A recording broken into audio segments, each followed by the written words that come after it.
Hello बच्चों का फिर से स्वागत है आपका अपने YouTube चैनल श्री गुरुकुल में। और आज हम बात करने वाले हैं यूपी बोर्ड क्लास 10th के मैथ के चैप्टर नंबर 5 के बारे में, जो कि समांतर श्रेणी है। इस चैप्टर के आज हम लास्ट एक्सरसाइज 5.3 को सॉल्व करने वाले हैं। और इस एक्सरसाइज में बच्चों अगर बात की जाए तो सिर्फ समांतर श्रेणी के पदों के जो योग हैं वो निकालने हैं। किसी समांतर श्रेणी के सारे पदों के योग इसमें हमें फाइंड करने हैं, यानी कि निकालने हैं। मैं बता देता हूं बच्चों कि ये आप लोगों का इस चैप्टर का लास्ट एक्सरसाइज है, यानी कि इसके बाद से ये चैप्टर आपका समाप्त हो जाएगा। इसके बाद से जो त्रिकोणमिति है वो हम स्टार्ट करेंगे। लेकिन इससे पहले बच्चों, इस चैप्टर में जो इस एक्सरसाइज को हम पढ़ने वाले हैं, इससे एक बड़े क्वेश्चन आते हैं। यानी कि अगर समांतर श्रेणी के योगफल आपसे पूछा जाता है तो इससे 4 नंबर के प्रश्न पेपर में आते हैं। तो इसीलिए जो फॉर्मूला अभी आपको बताए जाएंगे समांतर श्रेणी के पदों का योग निकालने का, तो प्लीज बच्चों उसको ध्यान से देखिएगा, ठीक है बच्चों। तो चलिए हम चलते हैं डायरेक्ट फॉर्मूले पे। और सबसे पहले तो किसी समांतर श्रेणी के n पदों का योग, किसी समांतर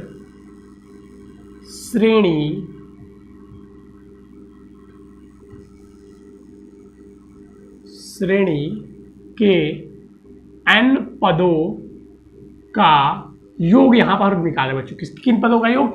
n पदों का योग। और उसके जो पहला पद है उसका प्रथम पद a है, सार्वधातुक d है। ये सारी चीजें आप लोग जानते होंगे। और n पदों का योग हम लोग निकाल रहे हैं तो क्या हो जाएगा सर? तो किसी समांतर श्रेणी के, इसको लिखने की जरूरत नहीं, आप तो जानते हैं, किसी समांतर श्रेणी के n पदों का योग हो जाएगा बच्चा Sn। उसको Sn से डिनोट करते हैं। Sn equal to 1n/2 n/2 bracket में 2a प्लस n-1 इंटू में d। ये है बच्चों किसी समांतर श्रेणी के, किसी भी अगर समांतर श्रेणी की अगर हम बात करें, किसी भी समांतर श्रेणी की अगर बात करें तो उसके अगर हम पदों का योग निकालेंगे, उसके अगर हम n पदों का योग निकालेंगे तो उसका फॉर्मूला होता है Sn equal to n/2 bracket में 2a ब्रैकेट में 2a plus n-1 into d। इस फॉर्मूले को आपको अच्छी तरीके से याद कर लेना है। इसमें n क्या है सर? तो n पदों की संख्या है। a क्या है सर? तो a प्रथम पद है। फिर ये n क्या है? तो पदों की संख्या। और d क्या है? सार अंतर है। अब इसमें एक और फॉर्मूला होता है। एक और कौन सा फॉर्मूला होता है? यदि समांतर श्रेणी का अंतिम पद, यदि समांतर श्रेणी का जो अंतिम पद हो, समांतर श्रेणी का अंतिम पद l हो, तो n पदों का योग। अब क्या हो जाएगा सर? कुछ बहुत ज्यादा परिवर्तन होगा? नहीं बच्चों, बहुत ज्यादा परिवर्तन होगा। तब हो जाएगा Sn इक्वल टू n/2। क्या हो जाएगा? n/2 ब्रैकेट में a प्लस n, यानी कि प्रथम पद प्लस अंतिम पद। ये दोनों फॉर्मूले बच्चों आपको इंपॉर्टेंट है। इन दोनों फॉर्मूले से प्रश्न आपके पेपर में आते हैं, इसीलिए मैं बता दे रहा हूं। किसी समांतर श्रेणी के अगर हमें पदों का योग निकालना है तो उसके लिए हमारे पास 2 फॉर्मूले हैं। पहला फॉर्मूला है किसी समांतर श्रेणी के n पदों का योग निकालने का, Sn equal to n/2 bracket में 2a प्लस n-1 इंटू में d। ठीक है सर, ये वाला फॉर्मूला समझ में आ गया। अब मान लीजिए किसी समांतर श्रेणी का प्रथम पद और केवल अंतिम पद दिया हुआ है और बोल रहा है कि उसके सभी पदों का, कह रहा है उसके सभी पदों का योगफल ज्ञात कीजिए। क्या कह रहा है?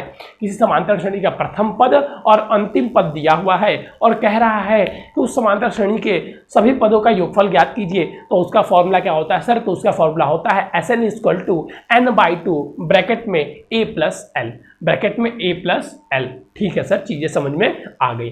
तो अगर आपको ये दोनों फॉर्मूले अच्छी तरीके से याद हो गए हैं, अच्छी तरीके से आपके दिमाग में सेट हो गए हैं, तो हम चलेंगे एक्सरसाइज 5.3 के क्वेश्चन नंबर 1 की ओर बच्चों। और ध्यान से इस क्वेश्चन को देखिएगा, क्योंकि इससे संबंधित एक क्वेश्चन 4 नंबर में आता है। मैं फिर से एक बार बोल रहा हूं, इससे संबंधित एक क्वेश्चन 4 नंबर में आता है। चलिए तो हम चलते हैं एक्सरसाइज की ओर डायरेक्ट। तो अगर बात की जाए बच्चों एक्सरसाइज की, तो एक्सरसाइज में पहला क्वेश्चन जो है उसके 4 पार्ट दिए हुए हैं। क्वेश्चन नंबर 1 के 4 पार्ट दिए हुए हैं। ठीक है सर, दिखाइए कौन कौन से पार्ट हैं। तो देखिए, ध्यान से देखिएगा, चैप्टर बहुत ईजी है। बस फॉर्मूले देखिए, पूरे चैप्टर मैंने आपको 2 ही फॉर्मूले आपको बताए हैं याद करने के लिए। पहला, किसी समांतर श्रेणी का nवां पद, तो सर nवां पद equal to A N equal to A plus N minus one into D. किसी समांतर श्रेणी के n पदों का योग, सर ये n पदों का योग होता है S N equal to N by two bracket में 2a plus N minus one into two. किसी समांतर श्रेणी का सार्वधांतर, सर ये द्वितीय पद माइनस प्रथम पद। बहुत बढ़िया बच्चों, चलिए तो हम देख लेते हैं प्रश्नावली क्वेश्चन नंबर 1 का पहला। क्वेश्चन नंबर 1 का पहला कह रहा है पदों तक किसी निम्न समांतर श्रेणी का योग ज्ञात कीजिए 10 पदों तक, 2 7 12 कह रहा है dash dash dash dash dash comma 10 पदों तक योगफल ज्ञात कीजिए।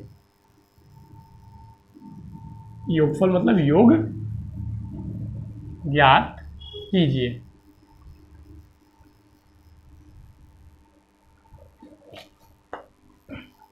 फिर 12 पदों तक 100 पदों का, मतलब इसमें जो क्वेश्चन नंबर 1 है इसमें आपको पदों की संख्या दी हुई है और कह रहा है कि इतने पदों तक, इसमें दिया हुआ है 10 पदों तक और दूसरे क्वेश्चन में 17 पदों तक, 15 पदों तक, ऐसे ही पद दिए हुए हैं।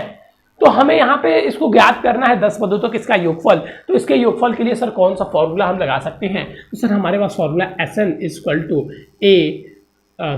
Equal to n by two bracket में 2a plus n minus one into में d। अब किसी ने मुझसे बोला सर ये फॉर्मूला तो हम लगा सकते हैं, ये तो मुझे भी पता है। मैंने बोला हाँ आपको भी पता है क्योंकि मैंने इससे पहले बताया था, लेकिन सर यहाँ पे तो हमारे पास सार्वधांतर नहीं दिया हुआ है, तो सार्वधांतर देखिए दिया नहीं रहेगा बच्चा, आपको यहाँ पे निकालना रहेगा। तो यहाँ पे प्रथम पद क्या हो गया सर जी 2, सार्वधांतर क्या हो जाएगा सर जी द्वितीय पद माइनस प्रथम पद, तो 7 माइनस 2 5।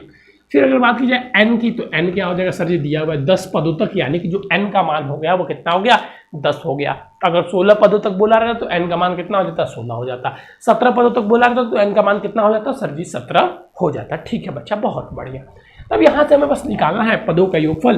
तो 10 पदों का यहाँ पे Sn की जगह हम, हाँ यहाँ पे हम लिख देंगे क्या Sn की जगह S10, यानी कि 10 पदों का योगफल। तो n/2 की जगह 10/2 2a। अब a की जगह क्या रखेंगे बच्चों 2 plus n minus one, n की जगह 10 माइनस 1 और d की जगह 5 हो गया। बस इसको अब सॉल्व कर दीजिए सर जी 2 5 जा, बहुत बढ़िया। अब S10 इक्वल टू हो जाएगा सर 4, ये हो जाएगा तो 5 4 प्लस ये सर 9 हो जाएगा 5 45। अब सर अगर मल्टीप्लाई की जाए तो S10 इक्वल टू हो जाएगा ये 49 हो गया, 49 इंटू में 5, 49 इंटू में 5। सबने बोला ठीक, मैंने बोला ठीक, बात तो भाई सही है, यही सारी चीज़ें हो जाएंगी। सबने बोला ठीक, मैंने बोला ठीक। तो अब अगर इसको सॉल्व करें तो क्या हो जाएगा सर, इसको सॉल्व करेंगे तो हो जाएगा 245। सबने बोला ठीक, मैंने बोला ठीक। तो सभी पदों का योगफल क्या आ गया सर, सभी पदों का योगफल आ गया 245। देखिए निकालना कितना आसान हो गया। ये है क्या, जो Sn है ये हम ऐसे जोड़ते 2 प्लस 7 प्लस 12 प्लस 17 प्लस, फिर इसको जोड़ेंगे तो 22 प्लस, ऐसे हम काउंट करते 10 पदों तक बच्चों और फिर जोड़ते, कितनी परेशानियां होती। लेकिन अगर हमको ये फॉर्मूला पता हुआ है तो हम देखिए 1 सेकंड के अंदर बस आधा ही मिनट भी नहीं लगे इस प्रश्न को हल करने में और हमने आसानी से हल कर लिए। कैसे सर, तो बस ये फॉर्मूला अगर आपको भी पता है, ये फॉर्मूला बस आपको भी पता है तो आप इससे हल कर सकते हैं बच्चों। ठीक है सर, अब हम चलते हैं क्वेश्चन नंबर 2 की ओर, क्योंकि क्वेश्चन नंबर 1 में अब ऐसे ही सारे क्वेश्चन दिए हुए हैं कि इतने पदों तक योगफल निकालो, उतने पदों तक योगफल निकालो, और मैं जानता हूं आप उसे ज्ञात करने में समक्ष हैं। नीचे दिए हुए योगफल को ज्ञात कीजिए। अब देखिए नीचे, अब मतलब फिर एक समांतर श्रेणी है और इनके योगफल को ज्ञात करना है। यहाँ पे पद नहीं दिया हुआ है, ठीक है। ये क्वेश्चन नंबर हम 2 खोल देते हैं।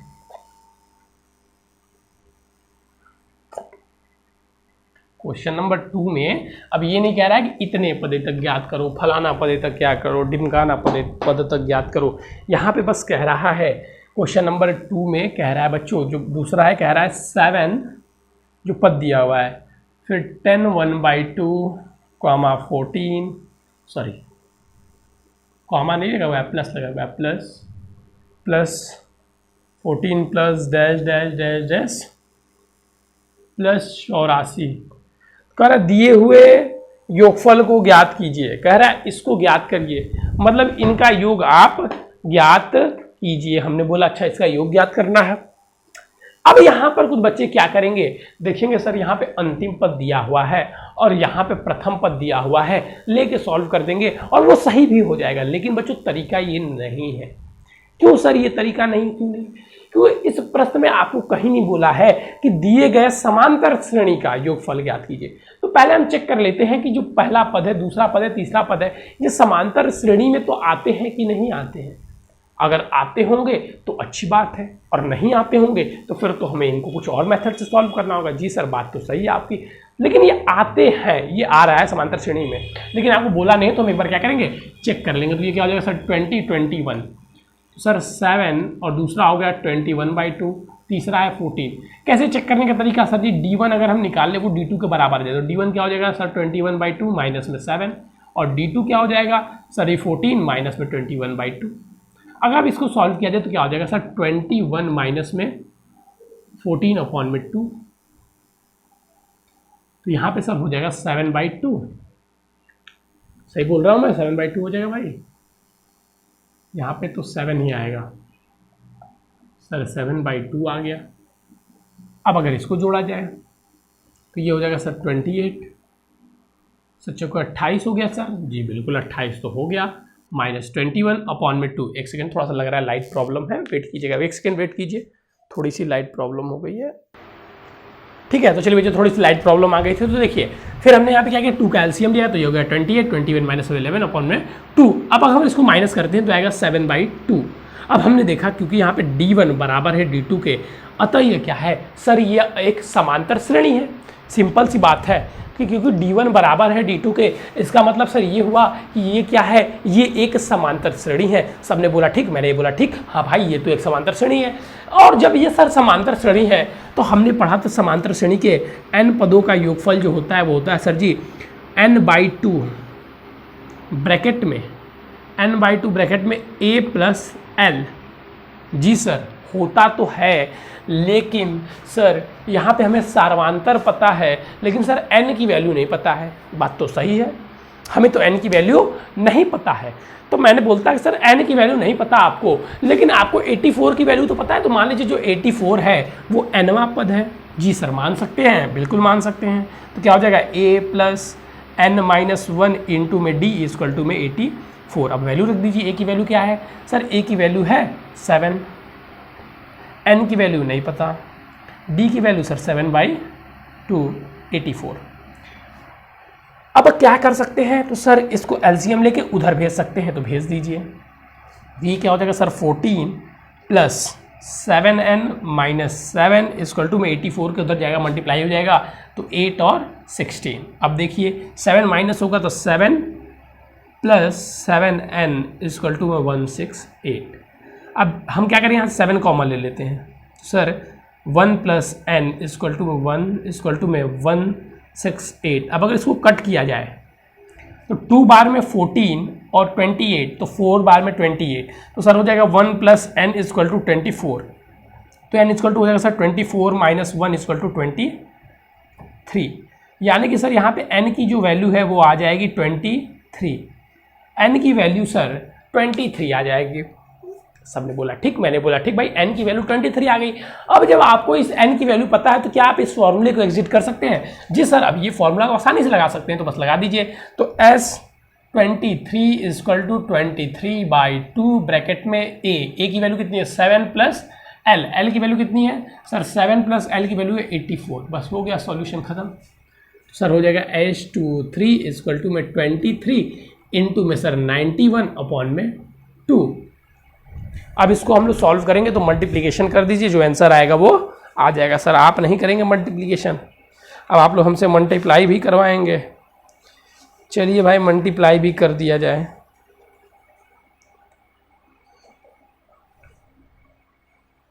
चलिए तो हो जाएगा 91 इंटू में 23 हो, सॉरी 24 ना 23, 3 9 18 27। सर आपको मल्टीप्लाई करने का कोई ट्रिक नहीं आता? अरे अब कहाँ से ट्रिक उत्पन्न करें, हमारे पास जो ट्रिक है वही रहने दीजिए, कहीं गलती हो रही है क्या? 91 93 3 और 27, ठीक है। अब यहाँ पे 2 आया और यहाँ पे 18 आया, ठीक है। प्लस की हम लोग 9 आ गया 0 10, ठीक है। चलिए क्या आया था, ठीक है, क्या क्या हमने इरेज कर दिया। वाह भाई सर जी, बड़ी बेवकूफ़े हैं आप सर जी, ऐसा क्यों कर दिया आपने सर जी। कहीं तो मुझे लग रहा है कुछ गड़बड़ी हो रही है। कहाँ गड़बड़ी हो रही है एक बार चेक किया जाए तो। जानते देखेंगे ऐसे तो नहीं समझ में आएगा, आप लोग देखते होंगे तो आप लोग समझ में आता है, लेकिन आप लोग कुछ बताते, एक दो बच्चे हैं, ईमानदारी के साथ मैं कह रहा हूँ, एक दो बच्चे हैं जो कमेंट करके बताते हैं सर आपने यहाँ पर गलती की थी। एक बार क्वेश्चन चेक कर ले। 7 10/2 14, क्योंकि ऐसा आ रहा है कि कट देखिए नहीं रहा है। जब कटता नहीं है तो थोड़ी सी मन में शंका बैठ जाती है। एक बार चेक कर लेते हैं एक बार फिर से। 7/2 डी की वैल्यू क्या आई 7/2, इसको हमने nवां पद माना। 7n-1 7/2, 7/2 एलसीएम ले लिए तो 14, तो 14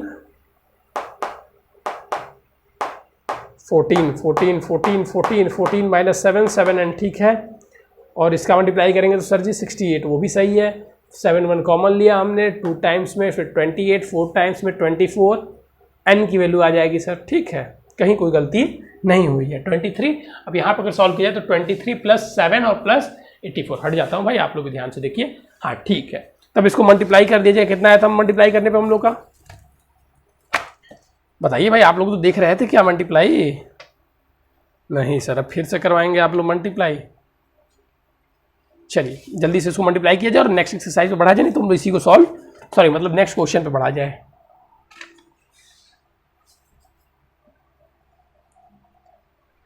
तो आएगा सर, क्या हुआ था यहाँ पे 2, चलिए ठीक है, हो गया हमारा क्या S23 = 2093/2। सही है बच्चा, इसको घबराइएगा मत, आंसर बिल्कुल सही है। मैंने बार बार चेक कर लिया है, तो कहीं भी आपको परेशानी होगी तो आप इसको देख के समझ लीजिएगा, ठीक है। इसलिए मुझे भी कुछ गड़बड़ लग रहा था क्योंकि 2 आ रहा था बट्टे में, लेकिन मैंने इसको बार बार चेक किया, हर एक तरीके से चेक किया, तो पता चला नहीं, ठीक है। चलिए तो हम आगे चलेंगे, आगे चलते हैं तो हम लोग देखते हैं कि जो क्वेश्चन नंबर 2 है इसमें बच्चों 3 क्वेश्चन दिए हुए हैं। क्या है सर? जो क्वेश्चन नंबर 2 है इसमें भी 3 क्वेश्चन दिए हुए हैं।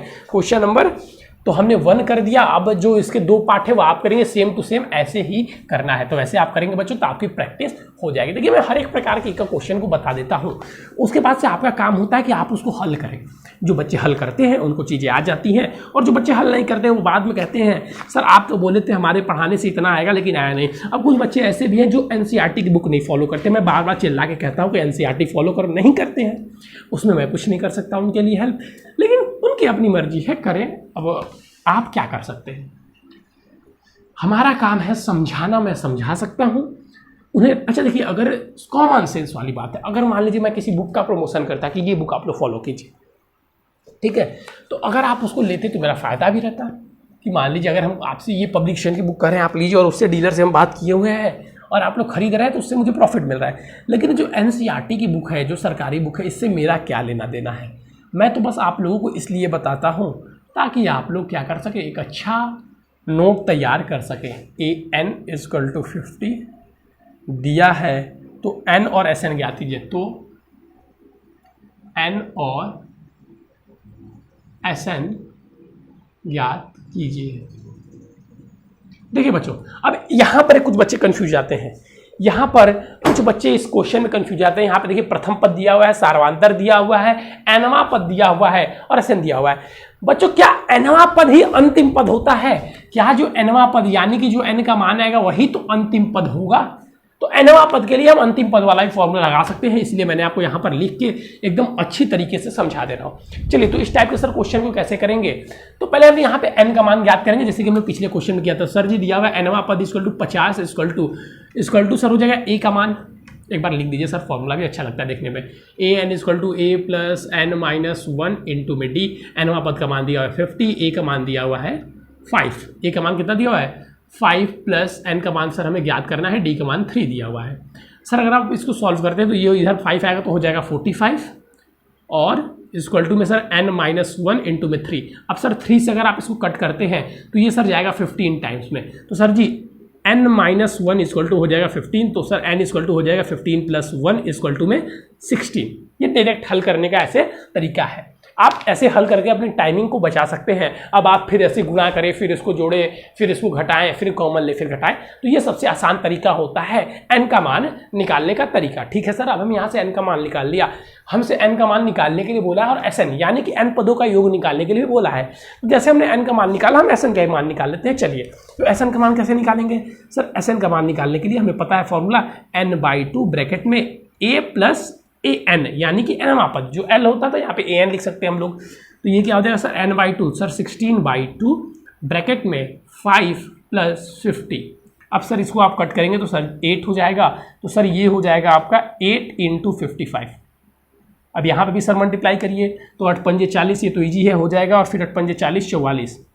ठीक है, तो ये हो गया हमारा 440 आंसर। तो n पदों का योग कितना हो गया? 440। क्या ये प्रश्न बहुत ही हार्ड था? नहीं सर, बहुत ही आसान था। समझने की बात है, यहाँ पर हमें क्या कॉन्सेप्ट समझना था कि जो nवां पद होता है वही अंतिम पद होता है। अगर आप इस कॉन्सेप्ट को भी नहीं समझ पाते तो हम दूसरे वाले फॉर्मूला से भी इसको निकाल सकते थे, क्योंकि यहाँ पे मेरे पास a का भी मान है, d का भी मान है और n का भी मान है। चलिए ठीक है, बहुत बढ़िया। अब अगर क्वेश्चन 3 में बात की जाए तो क्वेश्चन 3 में आपको 10 क्वेश्चन दिए हुए हैं। क्वेश्चन 3 की अगर बात की जाए तो क्वेश्चन 3 में टोटल 10 क्वेश्चन दिए हुए हैं, जिसमें से हम लोग करेंगे एक और क्वेश्चन। करेंगे, उसके बाद हम लोग क्वेश्चन 3 को छोड़ के क्वेश्चन 4 की ओर बढ़ेंगे। क्यों सर? क्योंकि एक ही प्रकार के क्वेश्चन बार बार करवाने का मेरा कोई आपको इरादा नहीं है। मैं अलग अलग प्रजातियों के क्वेश्चन बताऊंगा, आप उसको आप प्रैक्टिस करेंगे तो वो चीज़ें आपको आएंगी।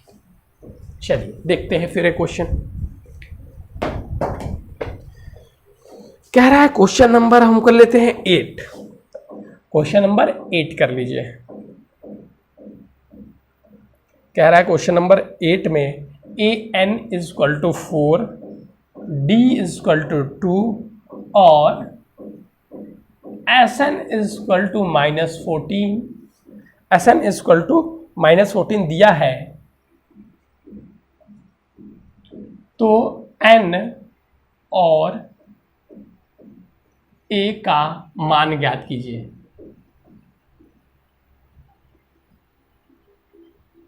चलिए सर, हो जाएगा क्या? अरे बिल्कुल हो जाएगा। आपको क्या क्या चीजें दिया है पहले हम उसको देखेंगे। nवां पद दिया हुआ है, Sn दिया हुआ है। आप nवां पद और Sn में संबंध इस प्रश्न को करने के लिए आपको आना चाहिए। क्या होता है? तो सर nवां पद पहले क्या होता है हम लिखते हैं। सर जी nवां पद होता है an = a + n-1 इंटू में d। बिल्कुल सर यही होता है, बिल्कुल यही होता है। तो Sn nवां पद कितना दिया हुआ है सर जी? 4।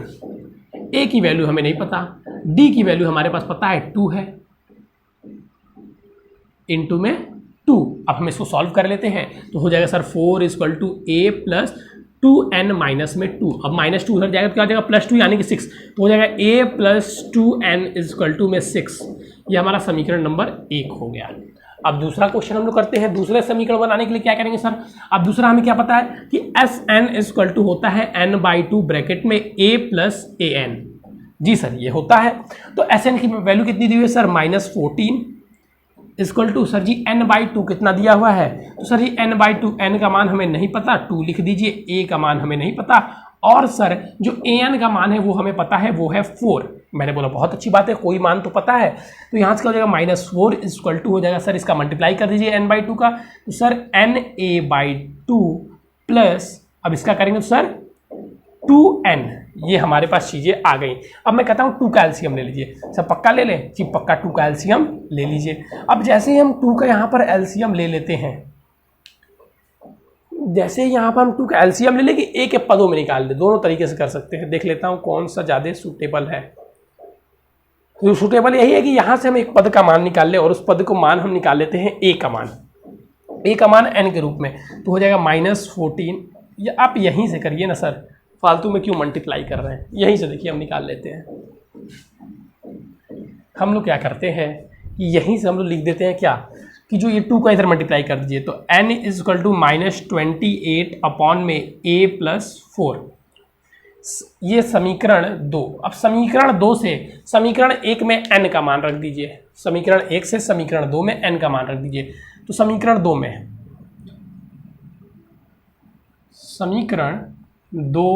में n का मान रखने पर क्या हो जाएगा सर? अगर समीकरण 1 में n का मान रखेंगे तो हो जाएगा सर, देखिए a का a रहेगा, n का वैल्यू हम रख रहे हैं तो सर 28 इंटू 2 हो जाएगा सर, माइनस तो है तो ये माइनस हो जाएगा क्योंकि माइनस 28 है, पहले प्लस लगा देते हैं, 2 इंटू में माइनस 28 अपॉन में क्या है sir a plus 4 equal to में क्या है सर 6 है। अब इसको सॉल्व कर लीजिए, कैसे सॉल्व करें सर? तो a प्लस 4 एलसीएम ले लीजिए, तो ये हो जाएगा सर a का स्क्वायर प्लस 4a, मल्टीप्लाई इसमें करेंगे तो a का स्क्वायर प्लस 4a प्लस हो जाएगा सर, इसका अगर मल्टीप्लाई करेंगे 20 40 8 8 16 56, 6 और 5, तो ये माइनस में आ जाएगा, माइनस 56 इक्वल टू हो जाएगा यहाँ पे सर 6a प्लस 24। अब इसको सॉल्व कीजिए तो ये आप कुछ बनता हुआ दिख रहा होगा, जी सर बनता हुआ दिख रहा है। अब सबको एक तरफ कीजिए तो सर a स्क्वायर माइनस में 2a और 24 भी आएगा तो माइनस में माइनस, तो ये हो जाएगा सर जी 80 इक्वल टू 0। अब यहाँ पे आपको क्या बना, द्विघात समीकरण बना, और आप पीछे द्विघात समीकरण को इतना हल करते आ चुके हैं कि ये क्वेश्चन आपके लिए एकदम बच्चे के समान होगा। तो इसको हल करना आपके लिए बहुत बड़ी बात नहीं होगी। तो मल्टीप्लाई करने पर सर जी 80, सर जी 80 को कैसे तोड़े, 80 को कैसे तोड़े कि माइनस करने पर 2 आ जाए? मैंने बोला बहुत गंभीर सवाल है भाई, बहुत गंभीर सवाल है। 80 को कैसे तोड़े, सोचिए सोचिए 80 को कैसे तोड़ा जाए।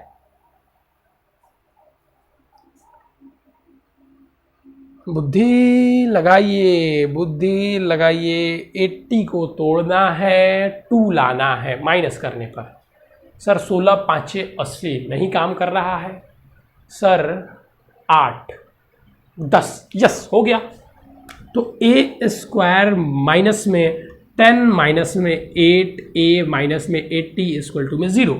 अब अगर देखिए यहाँ पे क्या हो जाएगा, a स्क्वायर माइनस में 10a माइनस में प्लस में 8a, क्योंकि माइनस ब्रैकेट खोलेगा तो प्लस हो जाएगा, माइनस 80 इक्वल टू 0। अब यहाँ से a कॉमन ले लीजिए तो a equal to a minus 10, और यहाँ से प्लस 8 कॉमन ले लीजिए तो a माइनस 10 इक्वल टू में 0। तो यहाँ से क्या आ जाएगा a माइनस 10 और दूसरे ब्रैकेट में a प्लस 8 इक्वल टू 0। अब यहाँ से अगर हम a की वैल्यू फाइंड करें तो a की वैल्यू या तो 10 या तो a की वैल्यू माइनस 8, तो हम यहाँ पे ले लेते हैं a की वैल्यू क्या ले लें, माइनस ले लें कि 10 ले लें। तो यहाँ पे हम कुछ भी ले सकते हैं जो हमारी इच्छा करे, लेकिन हम देख रहे हैं कुछ कि जो पदों का योगफल है, जो पदों का योगफल है वो आ रहा है, लेकिन हम यहाँ पे 10 लेके चलेंगे। तो जब यहाँ पे a की वैल्यू 10 ले लेते हैं, क्या ले लेते हैं, a की वैल्यू अगर हम 10 ले लेते हैं तब क्या आएगा, अगर जब हमें क्या निकालना था, n का मान निकालना है ना, पे n का मान। तो जब a की वैल्यू 10 है तो समीकरण 2 में a का मान रखने पर, समीकरण 2 में a का मान रखने पर, ठीक है, क्या आ जाएगा sir, n equal to minus 28 और 10 प्लस 4 इक्वल टू 28 अपॉन में 14 इक्वल टू माइनस 2। तो n इक्वल टू माइनस 2 और a इक्वल टू 10, यही हमें सॉल्व करना था। ये बच्चों हमने सॉल्व कर लिया है, यहाँ पर इसको हमने पूरी तरीके से सॉल्व कर लिया है। तो बच्चों ये हमने सॉल्व की एक्सरसाइज 5.3 के क्वेश्चन, इसमें अभी और भी ढेर सारे क्वेश्चन हैं, लेकिन अब इसके हम क्वेश्चन अगली वीडियो में सॉल्व करेंगे। एक और वीडियो लगेगी, उसके बाद से ये चैप्टर बच्चों आपका समाप्त हो जाएगा। तो बच्चों आज के लिए बस इतना ही था। ये आपको चीज़ें समझ में आई कि नहीं? अगर ये आपको समझ में आई है तो आप आगे भी सॉल्व कीजिएगा। आगे बस शब्दकोश वाले प्रश्न है, करना ऐसे ही है, ठीक है। तो चलिए बच्चों आज के लिए बस इतना ही। Thank you, have a nice day. फिर मिलेंगे एक नेक्स्ट वीडियो में और बहुत ही इंपॉर्टेंट टॉपिक के साथ।